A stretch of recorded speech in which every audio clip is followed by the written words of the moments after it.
Olá,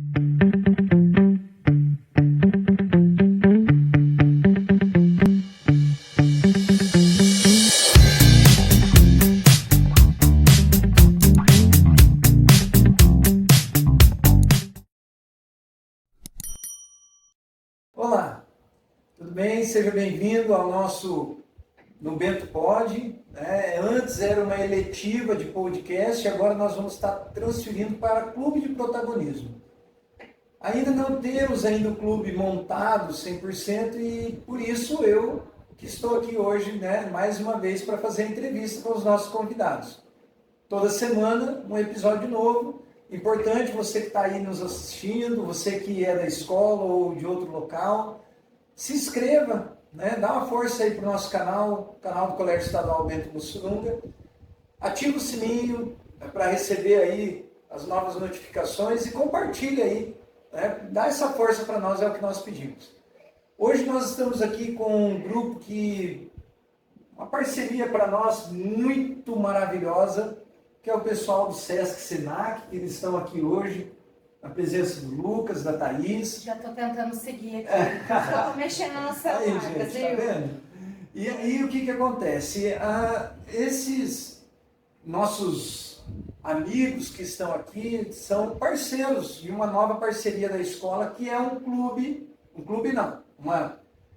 aula diferenciada, um curso técnico que nós estamos trazendo para o colégio, que é o curso de gastronomia ali junto com o primeiro ano do ensino médio. Thaís, boa tarde, Lucas, já nós vamos conversar. Thaís, boa tarde, seja bem-vinda, muito obrigado pela sua presença. Eu quero que você comece falando um pouco para nós. Qual é a tua formação? Eu sou formada em nutrição, aí eu acabei fazendo pós na área de gestão de gastronomia, com ênfase em gastronomia, e depois mais uma pós de gestão em setor de alimentos e bebidas, com ênfase em qualidade, e agora estou terminando outra de segurança alimentar. Olha que interessante, você que está aí nos acompanhando, que você é aluno, formado em nutrição, mas olha as pós que ela está seguindo aí, né? E eu também sou formada em história. Porque eu achei... agora eu quero saber. A pessoa fez história e ela vai para nutrição. É a mesma coisa. Eu sou formado em educação física e me formo em administração. Mas é porque aconteceu assim. Eu terminei o ensino médio no Idália Rocha. Sempre estudei em escola estadual. Só o primário que eu fiz na particular. O resto foi todo na escola estadual. E aí eu fui para fora fazer nutrição.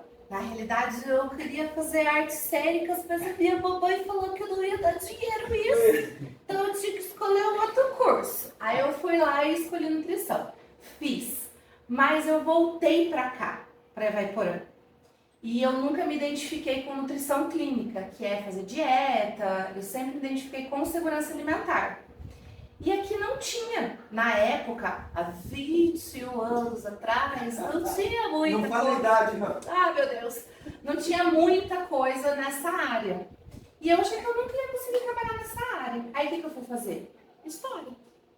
Por quê? Porque eu fazia teatro, sempre gostei muito de ler, e eu achei que história era uma disciplina que, junto com filosofia e sociologia, você aprende a ter um pensamento crítico muito persistente, muito real. Vocês estão ouvindo a importante aula de história de vocês, hein? Então eu comecei a fazer história. No último ano de história, veio o Senac com o processo seletivo do Senac, e eu fiz sem pretensão nenhuma, porque eu achei que eu não ia ter capacidade de passar para trabalhar no Senac. Porque o Senac vem todo com uma bagagem, né? Eu falava assim, não, nunca que eles vão conseguir, que eu vou conseguir trabalhar aqui. E eu passei. Olha que legal. Eu passei. Aí eu dei quase 2 anos de filosofia e sociologia numa escola daqui da cidade. E aí eu falei assim, não consigo fazer os 2 ao mesmo tempo. E aí eu optei em ficar somente no Senac. E onde que você se formou? Qual foi a tua faculdade, tanto de história como de nutrição? Fala aí, porque é muito interessante, porque eu tenho um projeto de vida, e é legal porque eu uso também um pouco dos vídeos que a gente trabalha no podcast com os nossos alunos. Eu fiz nutrição na Unifil. Londrina, tá, Londrina, era integral, 4 anos. e fiz História pela Unopar. Só que História eu fiz IAD. Eu já estava aqui e eu fiz a Unopar IAD. Hoje não é mais Unopar, parece que eles venderam o grupo, tem um outro nome. Mas eu fiz pela Unopar IAD. E eu terminei no ano que eu fui contratada no Senac. E agora conta para nós, eu acho que é muito interessante para quem está em casa, que ouviu você contar a tua história. Agora vamos para a área da nutrição, que é a nossa parceria, né, com vocês do Sesc Senac. Posso chamar de Sesc Senac? Pode. É assim mesmo, né? Na realidade, são duas empresas num prédio só, a gente chama de unidade integrada. Então, Sesc é uma coisa, galera, Senac é outra, mas a gente trabalha junto, um não vive sem o outro. E conta para nós aí,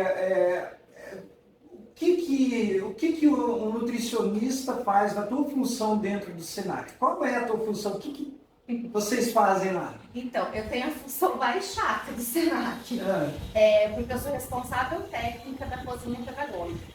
O que é ser responsável técnica? Os outros, de um jeito bem resumido, tá? Os outros cozinham e eu assino falando que aquela comida não vai causar mal a ninguém. E que se causar e for comprovado que foi dali que saiu, sou eu que respondo juridicamente perante isso, e não a instituição. Entendi. Isso é responsável técnico de qualquer coisa. Então, o enfermeiro é assim também, como tem o enfermeiro-chefe, ele assume a responsabilidade pela equipe que ele coordena. Fora isso, aí é o que eu falei, eu coordeno uma equipe ali dentro, porque a cozinha do Senac, ela é uma cozinha pedagógica, tem aulas lá, mas nós somos uma confeitaria também. Então, a gente também tem funcionários lá que produzem junto, ao mesmo tempo que tem aula, produzem para a venda da confeitaria. Interessante. Então, entra bem um trabalho de gestão e também entra o trabalho da parte técnica da gastronomia. Então, por que eu não posso descongelar o franguinho numa bacia com água fora da geladeira de um dia para o outro?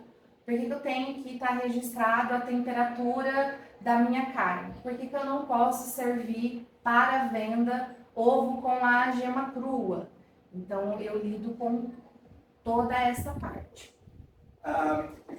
Gente, não estava programado isso, mas como ela falou, eu gosto de cozinhar e eu acho que é importante ela trazer essa informação por conta dos pais que nos acompanham também. E não se preocupe, se o vídeo ficar grande, a gente vai fracionar ele em duas partes, tá, pessoal? Mas é muito interessante o que ela falou.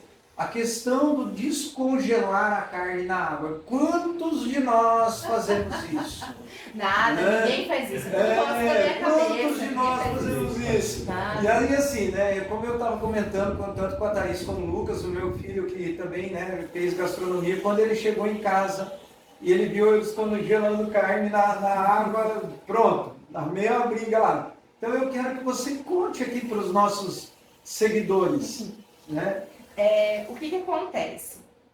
A gente trabalha com uma faixa de temperatura para crescimento de micro-organismos, dos bichinhos que a gente não vê a olho nu. Então, eles precisam de algumas coisas. Dentre essas coisas, eles precisam de temperatura e de nutriente e de água. Precisam de pH também, oxigênio, sim ou não, tanto faz. pH tem na água. Exatamente, mas a grande questão é assim, se o meu produto ele é refrigerado, porque você pega a carne refrigerada. Então, abaixo de 0 graus, se aquela carne, por exemplo, se o frango está contaminado com salmonela, você não vai saber. Você só vai saber depois que comer.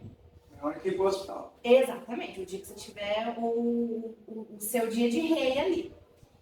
O que acontece? Ele está com a salmonela. Mas existe uma quantidade que não causa danos à sua saúde. Numa temperatura abaixo de 0, principalmente temperatura de congelamento, a salmonela não se reproduz, ela não se multiplica. Então não aumenta a população dela. Porque para você passar mal, você precisa ter um mínimo de população de micro-organismos ali dentro. Tá? Se você deixa a temperatura entre 20 a 60 graus, é a temperatura ideal para o micro-organismo se reproduzir. E ele se reproduz a cada 15 minutos. Tem estudos que falam que pode, dependendo do micro-organismo, é 7 minutos, 5 minutos, mas a base a gente tira 15 minutos. Então, se você descongela ele na água, fora da temperatura, primeiro que você está colocando uma água que você não fez teste passado, você não sabe se está contaminado. E se você deixar ele fora da geladeira, a temperatura dele vai aumentar, ele descongela de fora para dentro. E se você não tiver cuidado na hora da cocção, porque para matar é assim, a legislação fala 60. A RDC 216, que é a que a gente segue, ela pede 70 graus no centro do alimento, para não correr o risco. Esse ano a legislação ela vai ter uma alteração e vai subir para 75 graus. Então tem que chegar a 75 graus e ir para a distribuição a 60. Senão você corre o risco de recontaminar. Gente, vocês estão... Eu acho que deu para vocês entenderem. Olha que ótima aula que nós estamos tendo aqui. Esse que é o legal do nosso podcast. Entendido? Entendido? E espero que vocês tenham entendido também aí, né? Mas o mais grave disso é porque eu gosto muito do nosso conteúdo, viu, gente? É que você faz isso com frango, numa tigela. E você tempera, beleza. E aí você resolve usar, porque você come frango cru, eu não. Você come? Não. Não. Tem gente até que olha perto do ossinho. Se o ossinho tiver rosadinho, já não come. Já não come. Muito bem. Então o frango, é muito difícil ele não chegar a 70. Mas aí tu vai lá e na mesma bacia, tu coloca a carne de boi ou de porco, vamos supor. De porco nem tanto, mas o de boi. Quem gosta de carne, como nós três gostamos de carne, a gente gosta de carne ao ponto para mal passado, porque é onde está todo o sabor da carne. Se você fez isso na mesma bacia do frango, o frango você matou. Mas se você oferecer essa carne mal passada, essa carne está contaminada com salmonela. Porque você descongelou o frango fora da geladeira. Dica para o seu churrasco. Ô, Thaís, muito interessante. Legal, é bom a gente ouvir isso. Acho que os pais que, né, assistem, que vão assistir, né? E nós fazemos isso mesmo, né? Às vezes aquela correria do dia a dia, né, Lucas? E a rotina faz com que a gente tenha... É muito bom, muito legal ouvir isso, né? Essa informação. E os nossos alunos vão ter aulas disso. Aí, ó, olha aí, ó. De Tá uma maneira muito mais aprofundada, mas eles vão ter aula disso. E falando em aula, agora eu quero ouvir o que você pode falar para mim desse curso técnico em gastronomia que agora vai estar iniciando aqui no colégio, que já iniciou, na verdade, essa semana, né? O que eu posso dizer é um curso apaixonante, porque quem gosta de cozinhar, gente, é amor. Porque é um ou outro que fica um jacan da vida, né? Um atala da vida. Tomara que nós Ótimo. Iremos ter vários jacans, vários atalas da vida, mas a gente cozinha realmente por amor, porque não é se você for comparar com alguns outros salários, ele é um salário bacana, mas a gente está conquistando, porque todo mundo acha que cozinha, e às vezes cozinha, tá tudo bem, mas todo mundo acha que, a maioria das pessoas acha que não precisa necessariamente você estudar para cozinhar, porque é um dom. Na realidade, dom a gente adquire. A gente pode nascer com talento, mas dom a gente adquire. Exatamente. E a gente aprimora com o tempo. Então, às vezes, a pessoa cozinha muito bem, mas ela não tem ideia de como gerenciar esse cozinhar bem. Então, a pessoa faz um prato lindo, não sabe tirar uma foto, não sabe vender, não sabe fazer o custo daquilo ali, não sabe a validade daquilo ali, não sabe Eu achei porcionar. interessante agora, me perdoe te cortar. Imagina. Essa questão, né, realmente eu também já, né, trabalhei com delivery, fiz delivery também. Essa questão da foto, você está vendendo o seu produto. Então, né, nesse curso, eles também têm algo relacionado a isso? A gente aprende, a gente ensina, na realidade a gente nem fala ensina, mas a gente media o conhecimento para o aluno, para que ele consiga saber qual é a melhor estética na hora da foto, o posicionamento, o tamanho, porque você não pode colocar, por exemplo, eu vou fazer, já que eu também trabalho com hamburgueria, ele inventou um lanche lá, e aí ele colocou o hambúrguer com 350 gramas para ficar bonito na foto. Mas ele vende a 200 gramas. Não pode. Então a foto precisa tem que ser real ao que você está oferecendo. Se né? você coloca uma foto bonita de um prato num cardápio, é desse jeito que o prato tem que vir. Uhum. Se você vai jogar no Instagram, tem filtro. Hoje em dia a gente trabalha com cocriação, com inteligência artificial, mas tudo isso a gente tem que preparar o alimento. Então tem um local específico, tem mais ou menos para montar o podcast. Tem a luz específica e isso a gente ensina lá durante o curso, porque eles têm um conteúdo que são eventos gastronômicos. Então eles olham tudo do evento. A parte do planejamento do evento, da execução. Todas as partes, né, de um evento. Eles têm isso. Que interessante. E me diz uma coisa, esse curso de gastronomia, o técnico em gastronomia, ele vai sair um tecnólogo, seria isso? Ou ele é um auxiliar? Não. Olha, é que assim, não sei se o Lucas pode explicar melhor depois. Eu sou meio muito ruim com nomenclatura. Eu sei que o técnico em gastronomia tem uma certa diferença do tecnólogo pela carga horária do curso. Então, o tecnólogo ele tem uma carga horária maior. São praticamente as mesmas matérias, mas ele vê de um jeito muito mais aprofundado do que o técnico. Então, é como se fosse faculdade mesmo em tecnólogo, não é, Lucas? Que daí eu acho que é 3 anos e meio, se eu não me engano, né? Hoje em dia vai de 2 a 3. De 2 a 3 anos. Então ele tem uma carga horária maior do que o do técnico. Mas as disciplinas são as mesmas, as bases são as mesmas. Se um técnico quiser fazer um tecnólogo, ele vai... Como que a gente chama quando a gente não precisa fazer aquela matéria na faculdade, porque a gente já teve? Fugiu o nome agora. Esse negócio aí, ele dispensa. Ele dispensa várias matérias. Então, por exemplo, no técnico em gastronomia, a gente dá uma pincelada em cozinha internacional, em gastronomia internacional. Então, a gente dá uma pincelada que são as bases dos pratos clássicos. Num tecnólogo, num curso de gastronomia, ele vai ver a mesma coisa, mas ele vai ver de um jeito muito mais aprofundado, porque ele tem muito mais carga horária cumprindo aquilo ali. Então é difícil a gente... sabe quando a diferença é muito tênue mesmo? É realmente por carga horária, não é por propriamente um conteúdo. E de verdade, gente, são 2 ótimos cursos que a gente também sabe que vai por oferta, curso de tecnólogo, é um curso excelente, mas é mais pensando numa graduação. Então, para os nossos adolescentes, o técnico agora vai vislumbrar. É mais ou menos igual o técnico de enfermagem. Ele não é um concorrente direto do enfermeiro, é mais uma junção. Mesma coisa, o técnico em gastronomia com o tecnólogo. Eles se juntam, eles se unem. Interessante. E agora sim, né, mais uma pergunta, até por conta do tempo.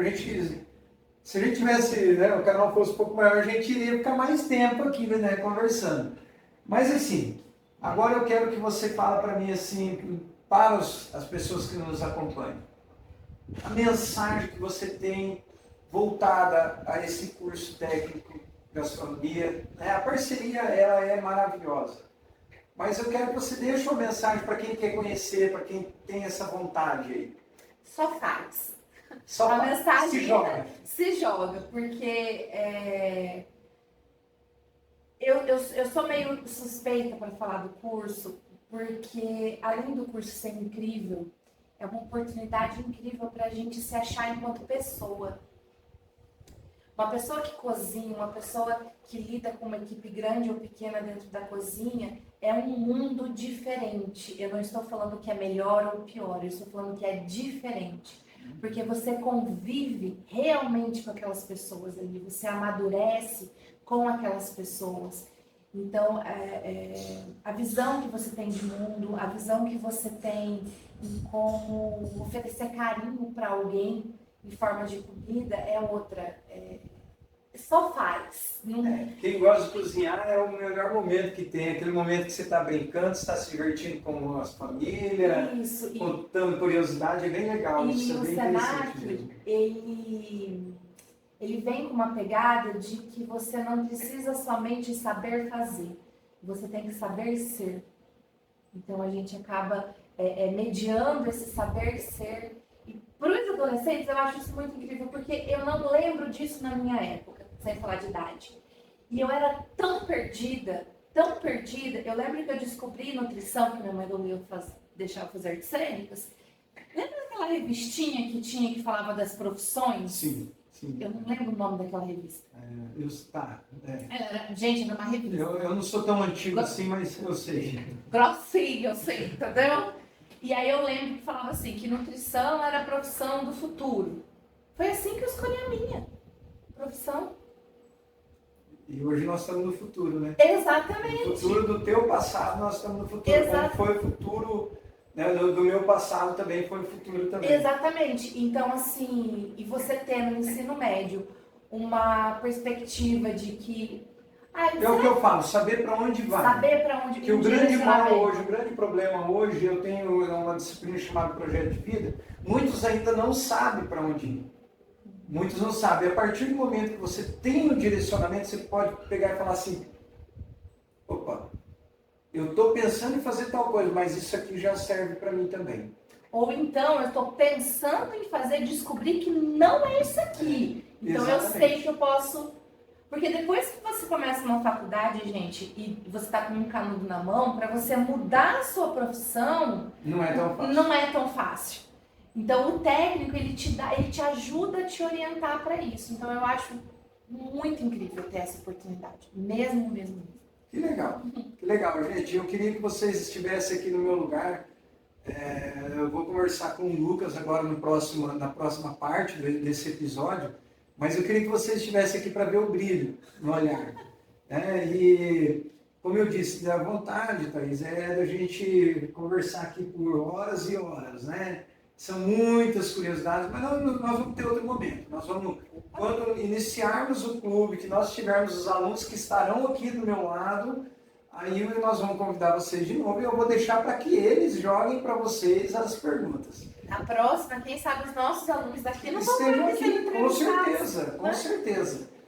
Muito obrigado, Thaís. Nós vamos para a parte 2. Você não vai embora, você vai ficar aqui com a gente, vai dando apoio moral, porque o Lucas te deu apoio moral. Agora você vai dar um apoio moral para ele. E muito obrigado, dá o teu like aí, se inscreve e já a parte 2.